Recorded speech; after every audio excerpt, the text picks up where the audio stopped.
تو آپ حضور غوث پاک کی خدمت میں کچھ فریاد پیش کر رہے ہیں کہ آپ کے غلام آئے ہیں، ان سب کی جھولیاں بھر دیں. تو کئی جو یتیم العلم ہے نا، سمجھ رہے میری بات کی ہے، یزید الفکر ہے، یہ جو کیڑے مکوڑے ہیں یہ کہہ رہے دیکھا ہوئی ہوئی ہوئی ہوئی یہ تو جناب ولیوں سے مانگ رہے ہیں، ہوئی ہوئی ہوئی اللہ سے مانگنا چاہیے تھا. میں نے کہا جناب مفتی احمد یار خان نعیمی نے اس لیے اس بات کی تصریح فرمائی، صاحب بار شریعت نے تصریح فرمائی، سیدی اعلیٰ حضرت صاحب نے تصریح فرمائی. ہماری جھولی بھر دیجیے، جھولی کو میری بھر دو ورنہ کہے گی دنیا ایسے سخی کا منگتا پھرتا ہے مارا مارا. میری لاج رکھ لو یا غوث، میں مرید ہوں تمہارا، میں مرید ہوں تمہارا. غوث پاک آپ نے اپنے در پر آنے والوں کو سب کو نوازا، یہ دور دور سے آپ کے فقیر، آپ کے مرید آپ سے، اور خود تمہارے سارے بزرگ مرے ہوئے اور زندہ چندے عوام غریب سے مانگتے ہیں. اس وقت نہیں شرم آتی؟ عام بندے بیمار ہوتے ہیں ان کو درباروں پہ لے کے جاتے ہو، اور درباروں پہ بیٹھے ہوئے بیمار ہوتے ہیں تو انہیں آغا خان اور شفا انٹرنیشنل لے کے جاتے ہو. اس وقت لے جایا کرو نا وہاں پہ اور کہا کرو گنج بخش فیض عالم مظہر نور خدا. آج تک سنیا جے کڈے سیانے جے تو ہنو کہانی پیچھے لائے آنے آپ انہوں نے پتا ہے بھی کیا ہوتا ہے، کچھ بھی نہیں ہوتا.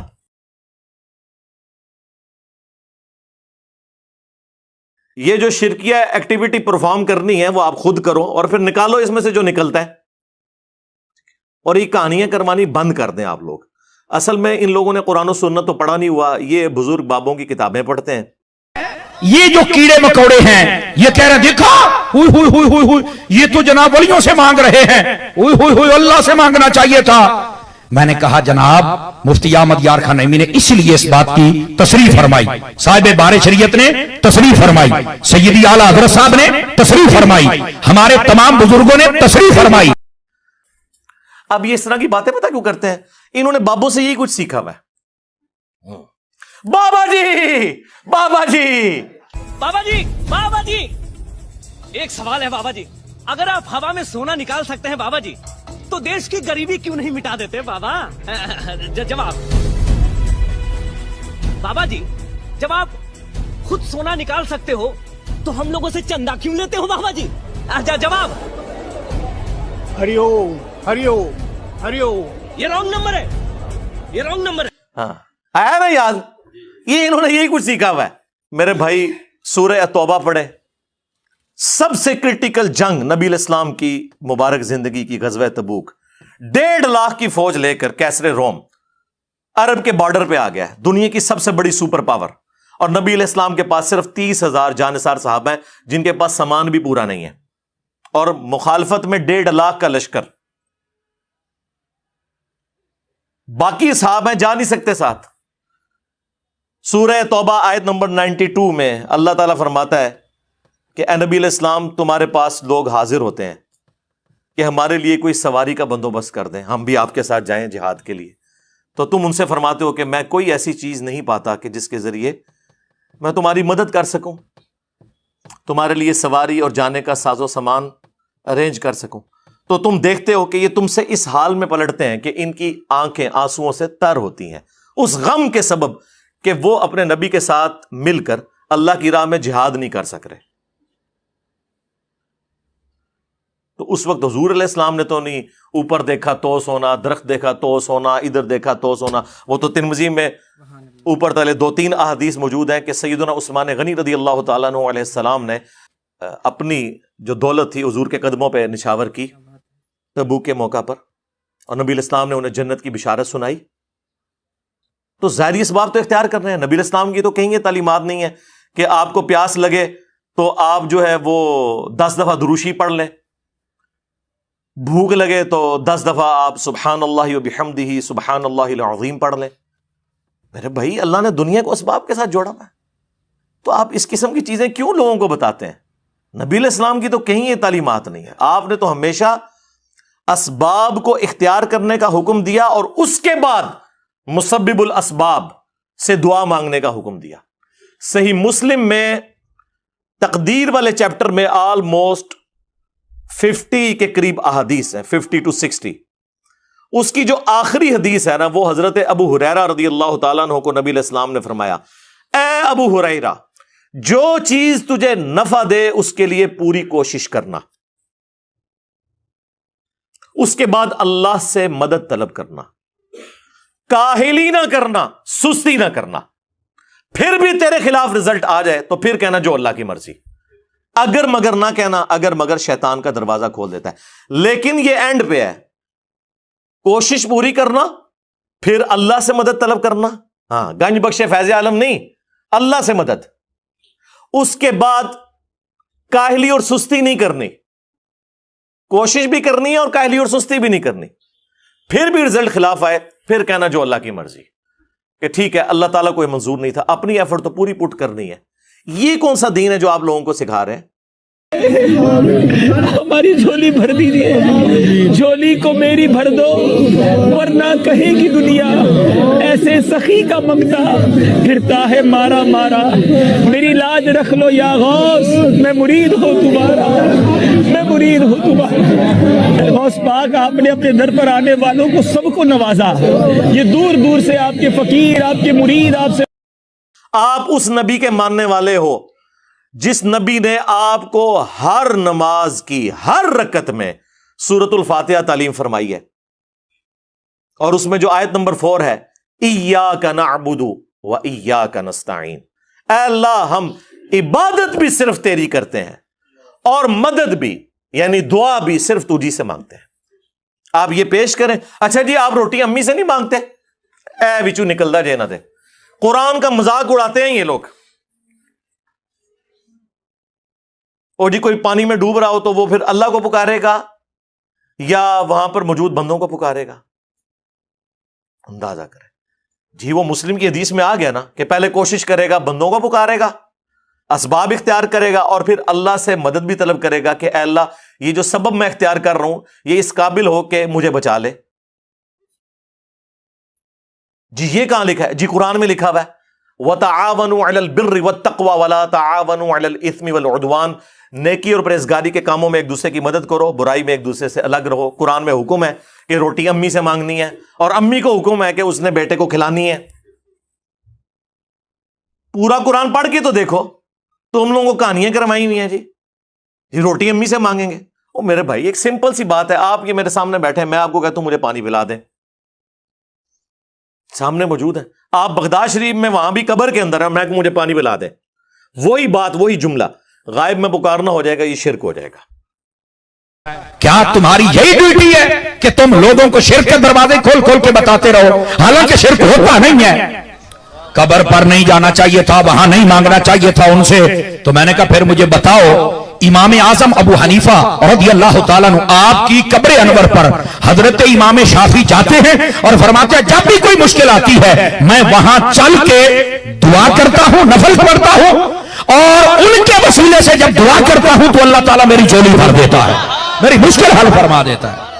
بھائی اگر ابھی بھی نہیں سمجھ آئی کہ قبروں والے کچھ نہیں دیتے وہاں کچھ نہیں کرنا چاہیے، بھائی اگر ابھی بھی نہیں سمجھ آئی کہ قبروں والے کچھ نہیں دیتے وہاں کچھ نہیں کرنا چاہیے، بھائی اگر ابھی بھی نہیں سمجھ آئی کہ قبروں والے کچھ نہیں دیتے وہاں کچھ نہیں کرنا چاہیے. کیونکہ آپ کی اور میری کوئی کمیونیکیشن ہو نہیں سکتی. جی اس کا ثبوت جی قرآن میں ہے، سورۃ النمل آیت نمبر 62، اَمَّن يُجِيبُ الْمُضْطَرَّ إِذَا دَعَاهُ وَيَكْشِفُ السُّوءَ وَيَجْعَلُكُمْ خُلَفَاءَ الْأَرْضِ أَإِلَٰهٌ مَّعَ اللَّهِ. بھلا بتاؤ تو کون ہے جو مصیبت اور پریشانی میں گھرے ہوئے شخص کی فریاد کو سنتا ہے اور اس سے اس کی تکلیف کو دور کر دیتا ہے، اور تمہیں اگلوں کا خلیفہ کرتا ہے زمین پر. أَإِلَٰهٌ مَّعَ اللَّهِ، کیا اللہ کے ساتھ کوئی اور الہ بھی ہے جس کی یہ کوالٹیز ہوں؟ قَلِيلًا مَّا تَذَكَّرُونَ، بہت کم ہی تم نصیحت حاصل کرتے ہو. اس آیت کے اندر اللہ تعالیٰ نے کلیئر کٹ حکم فرما دیا کہ جو کوئی شخص اللہ کے سوا کسی سے دعا کرتا ہے گویا کہ اس نے اسے اپنا خدا، الہ اور معبود مان لیا ہوا ہے. بارش کون برساتا ہے؟ اللہ. ڈیوٹی کس کی ہے؟ فرشتوں کی. لیکن ہم فرشتوں سے بارش مانگیں گے کہ آپ کی ڈیوٹی لگی ہوئی ہے جی، کہتے ہیں بزرگوں کی ڈیوٹیاں نے، تو مشرک ہو جائیں گے. بھائی نبی علیہ السلام نے صلاۃ الاستسقاء، بارش کی نماز تعلیم فرمائی ہے. اور جی جو مدد کر رہا ہے مشکل کشا تو ہے نا، تو بھائی سب سے بڑا جو مشکل کشا ہے وہ تو سورج ہے. آپ کا کوئی بابا اتنا بڑا مشکل کشا نہیں ہے. دنیا میں موسم سورج کی وجہ سے تبدیل ہوتے ہیں. دنیا میں ہوائیں سورج کی وجہ سے چلتی ہیں، دنیا میں بارشیں سورج کی وجہ سے ہوتی ہیں، سمندروں کا پانی ویپریٹ ہو کر گلیشیئرز کی فارم میں سٹور ہوتا ہے، وہاں سے پگھل کے زمین کے اوپر اور نیچے دریا چلتے ہیں، بارشیں ہوتی ہیں، آپ کی گندم ہر طرح کی جو فصلیں ہیں سورج کی وجہ سے وہ پکتی ہیں۔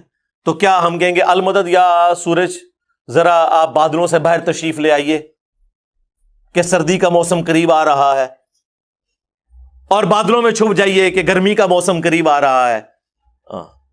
بھائی یہ نہیں، آپ فرشتوں کو بھی نہیں کہہ سکتے کہ فرشتوں یہ پیغام دے دو، نہیں، آپ کہیں گے اللہم صلی علی محمد وعلی آل محمد، اللہ پہنچائے گا۔ یا بخاری مسلم میں حدیث ہے، جب تم پڑھو گے السلام علیکہ ایہا النبی ورحمۃ اللہ وبرکاتہ، السلام علینا وعلی عباد اللہ الصالحین، تو زمین و آسمان میں ہر نیک بندے تک اللہ تعالیٰ تمہارا سلام پہنچا دے گا۔ ہم یہاں بھی جو پڑھتے ہیں تو رسول اللہ تک ہمارا سلام پہنچ رہا ہے، السلام علیکہ یا رسول اللہ ہم پڑھ رہے ہیں، نماز میں پڑھ رہے ہیں السلام علیکہ ایھا النبی، لیکن کس نیت سے؟ کہ اللہ پہنچا رہا ہے، یہ نہیں کہ وہ یہاں پہ موجود ہیں، اس حدیث میں موجود ہے، وہ حدیث پوری نہیں پڑھتے، اس میں سے حاضر و ناظر نکال رہے ہوتے ہیں، کبھی کچھ نکال رہے ہوتے ہیں، وہ حدیث تو پڑھ کے دیکھ لو۔ تو اگر نبی علیہ السلام کے بارے میں اسٹیٹس تو تاڑے بابے تے شاہی کوئی نہیں نا، ان کی کیا اوقات ہے، کیونکہ نبی کے جیسا ہے ہی کوئی نہیں، بابے تے شاہی کوئی نہیں، ہمارے مقابلے پہ نہیں، نبی علیہ السلام کے مقابلے پہ۔ تو یہ اس قسم کی جو شرکیہ تعلیمات آ کے اس شخص کی طرف سے جو یہ دعوے دار ہو کہ میں نبی علیہ السلام کا ماننے والا ہوں، نماز میں تم پڑھو ایاک نعبد و ایاک نستعین، اور اس پوری ویڈیو میں اس نے اللہ کا ذکر کہیں نہیں کیا کہ اللہ سے بھی مانگو، اللہ کے آگے رو، اللہ سے مانگو، کوئی نہیں، بالکل فارغ۔ اور ہمارے نبی علیہ السلام کو اللہ تعالیٰ قرآن میں فرما رہا ہے وَإِذَا سَأَلَكَ عِبَادِي عَنِّي فَإِنِّي قَرِيبٌ، اے نبی جب کبھی بھی میرے بندے آپ سے میرے بارے میں پوچھیں تو فرماؤ میں تمہارے بالکل قریب ہوں، اجیب الدعوۃ الداعی اذا دعان، ہر پکارنے والے کی پکار کو سنتا ہوں جب وہ مجھے پکارے۔ فَلْيَسْتَجِيبُوا لِي وَلْيُؤْمِنُوا بِي لَعَلَّهُمْ يَرْشُدُونَ، لیکن انہیں بھی چاہیے کہ میرا حکم مانے، مجھ پر ایمان لائیں جیسا کہ ایمان لانے کا حق ہے، پھر وہ رشد و ہدایت پا جائیں گے۔ یہ ون وے ٹریفک نہیں ہوگی، آپ اللہ کو رسپانس کریں گے، اللہ تعالیٰ سننے والا ہے۔ ادعونی استجب لکم، اے میرے بندو مجھ سے مانگو میں قبول کرنے والا ہوں۔ ان الذین یستکبرون عن عبادتی، بے شک جو لوگ میری عبادت سے تکبر کرتے ہیں۔ اچھا، بات ہوئی دعا کی اور ذکر آ گیا عبادت، کیونکہ دعا ہی تو عبادت ہے جی۔ ابو داؤد، ترمذی، سنن نسائی میں حدیث ہے الدعاء هو العبادہ، دعا ہی تو عبادت ہے۔ اور پھر حضور نے یہی آیت سورۃ المؤمن کی آیت نمبر 60 جسے سورہ الغافر بھی کہتے ہیں وہ تلاوت کی، ادعونی استجب لکم، اے میرے بندو مجھ سے مانگو میں تمہاری دعا قبول کروں گا۔ ان الذین یستکبرون عن عبادتی، بے شک جو لوگ میری عبادت سے، مجھ سے مانگنے سے تکبر کرتے ہیں، میں ان قریب انہیں ذلیل و خوار کر کے جہنم میں داخل کروں گا۔ والعیاذ باللہ تعالی۔ اللہم لا تجعلنا منہم، اللہم اجرنا من النار۔ ہمارا رب وہ ہے کہ اس سے نہ مانگا جائے تو وہ ناراض ہوتا ہے۔ دنیا کے بادشاہوں سے آپ مانگیں تو وہ ناراض ہوتے ہیں، اور ہمارا رب وہ ہے کہ اس سے نہ مانگا جائے تو وہ ناراض ہوتا ہے۔ اور یہ آپ کو بابوں کے پیچھے لگا رہے ہیں بجائے قرآن کی تعلیمات پر عمل کرنے کے۔ اور خود تمہارے سارے بزرگ مرے ہوئے اور زندہ چندے عوام غریب سے مانگتے ہیں، اس وقت نہیں شرم آتی؟ عام بندے بیمار ہوتے ہیں، ان کو درباروں پہ لے کے جاتے ہو، اور درباروں میں بیٹھے ہوئے بیمار ہوتے ہیں تو انہیں آغا خان اور شفا انٹرنیشنل لے کے جاتے ہو، اس وقت لے جایا کرو نا وہاں پہ، اور کہا کرو گنج بخش فیض عالم مظہر نور خدا۔ آج تک سنیا جے کڈے سیانے جے تو ہنو کہانی پیچھے لائے آنے، آپ انہوں نے پتا ہے بھی کیا ہوتا ہے، کچھ بھی نہیں ہوتا، کہانیاں سنیں ان کی۔ تو انشاءاللہ تعالی اللہ کے فضل سے اس پلیٹ فارم سے یہ سچائی کی آواز بلند ہوگی۔